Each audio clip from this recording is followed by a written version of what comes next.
টেবিলের পানির বোতলে পানি আছে, ঢকঢক করে ওগুলোই খেয়ে নিলাম। পানি খাওয়ার পর মনে হচ্ছে ক্ষুধাটা একটু কমেছে, কিন্তু এই পানি খেয়ে কতক্ষণ থাকা যায়। রাতে মামা আসলো, আসার কিছুক্ষণ পর এসে আমার রুমের দরজা খুলে দিল। ভাবলাম মামা আমার জন্য খাবার নিয়ে এসেছে, কিন্তু আমার ধারণা ভুল প্রমাণিত হলো। মামা এসেই আমাকে মারতে শুরু করলো।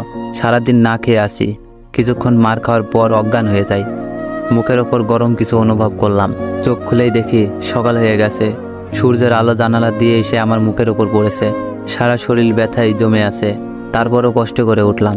রাতে মামাকে মামি কি বলেছে জানি না, হয়তো এক গাদা মিথ্যা কথা বলেছে, যার জন্য আমাকে এমনভাবে মারল। রুমের বাইরে আসলাম। রিয়া ড্রয়িং রুমে বসে টিভি দেখছে। আমাকে দেখে বলল, ভাইয়া, তোমার কাছ থেকে এটা আশা করিনি। আমি বললাম, কি করলাম আমি? রিয়া বলল, গতকাল সীমা আপুর সাথে কি করেছ? আমি বললাম, কই কিছুই করিনি তো। রিয়া বলল, মিথ্যা কথা বলবে না। আপু বলল, তুমি আপুকে টেনে তোমার রুমে নিয়ে যেতে লাগছিলে কেন? আমি বললাম, সত্যি বলছি, আমি এমন কিছুই করিনি, বিশ্বাস কর আমাকে। রিয়া বলল, তোমাকে বিশ্বাস করব নাকি আপুর চোখের পানিকে বিশ্বাস করব? সামান্য ধাক্কা লাগায় এত বড় মিথ্যা কথা বলছে, তাও আবার কান্না করতে করতে। মানুষ কতটা নিচু হলে এমন কাজ করতে পারে? আমি রিয়াকে কিছু না বলেই রুমের বাইরে চলে আসলাম। ইচ্ছা করছে মরে যেতে, কিন্তু আত্মহত্যা তো মহাপাপ, এজন্য এখনো বেঁচে আছি। জানি না এমন অত্যাচার কতদিন সহ্য করতে পারবো। কিছুক্ষণ পর সীমা একটা প্লেটে করে ভাত নিয়ে এসে টেবিলের উপর রেখে বলল, খেয়ে নে, অনেক কাজ করতে হবে।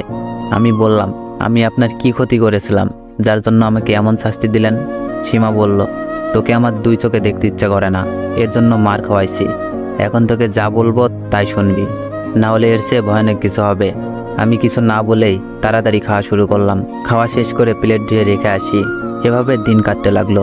কয়েকদিন পর সীমা বলল, ওর রুম মুছতে হবে। রুম মোছা আমার কাজ না, আমি ওটা পারবো না। সীমা বলল, কি বললি ফকিন্নির বাচ্চা, পারবি না? বলে আমাকে থাপ্পড় মেরে দিল।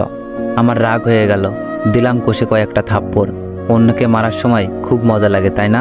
সীমা কান্না করতে করতে চলে গেল। প্রতিদিন এত অত্যাচার আর ভালো লাগে না, যা হবার হবে। একটু পর সীমার সাথে মামি চলে এলো।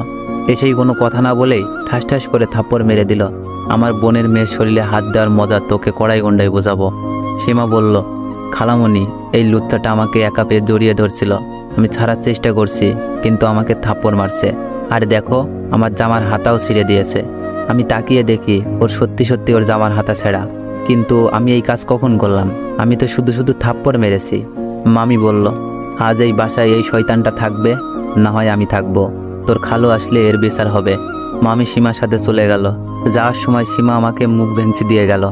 মামির ফোন পেয়ে মামা বিকালেই অফিস থেকে চলে আসে। এসেই আমাকে মারতে শুরু করলো। রিয়া এসে বাবাকে বাধা দিয়ে বলল, আব্বু থামো, আর মারলে ভাইয়া মরে যাবে। মামা বলল, তুই চুপ কর। আজ সীমার সাথে কিছু করার চেষ্টা করেছে, কাল বাসায় তোকে একা পেয়ে তোর যে ক্ষতি করবে না, এর কি কোনো গ্যারান্টি আছে? ওর মতো কুলাঙ্গার বেঁচে থাকার চেয়ে মরে যাই ভালো।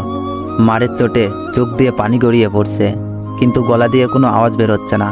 অনেক পানি পিপাসা লেগেছে। কোনো মতে বললাম, পানি। মেঝেতে পড়ে আসছি। মামা বেল দিয়ে মেরেছে, পিঠ কেটে রক্ত বেরোচ্ছে। ওদের কাছে আমি পশুর চেয়ে খারাপ কিছু, এজন্য পানি চাওয়ার পরও কেউ পানি দিল না। মনে হচ্ছে মৃত্যু আমার খুব নিকটে। মনে হচ্ছে বাবা মাকে সামনে থেকে দেখতে পারছি। এরপর আর কিছুই মনে নেই। রাতে জেগে দেখি শরীরে ব্যথায় টনটন করছে, এদিকে গলা শুকিয়ে কাঠ হয়ে গেছে। কোনো রকমে উঠে ট্যাপের পানি খেলাম। পরনের শার্টটা পিঠের সাথে লেগে আছে। কষ্ট করে শার্টটা খুলতে লাগলাম, কিন্তু আটার মতো পিঠে আটকে আছে। জোরে টান দিলাম, পিঠ পুড়ে যেতে লাগলো। মনে হচ্ছে খাবলা দিয়ে কেউ মাংস তুলে নিল। শার্টটা সামনে ধরে দেখি পিঠের কিছু জায়গা চামড়া সহ উঠে এসেছে। কষ্ট করে আরেকটা টি শার্ট পরলাম। এখানে থাকলে এরা আমাকে মেরে ফেলবে, এর চেয়ে দূরে কোথাও চলে যাওয়াই ভালো। রাত প্রায় 3টা বাজে।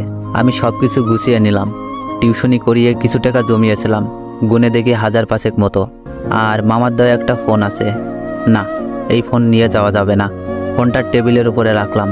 এরপর মামার জন্য একটা চিঠি লিখলাম। প্রিয় মামা, তুমি জানো ছোটবেলা থেকেই বাবা মা মারা যায়। এরপর থেকেই তোমাকে বাবা আর মামিকে মায়ের মতো মানি। মনে হয় না তোমার কথায় কখনো অবাধ্য হয়েছি। তারপরও তুমি আমাকে বিশ্বাস করতে পারলে না।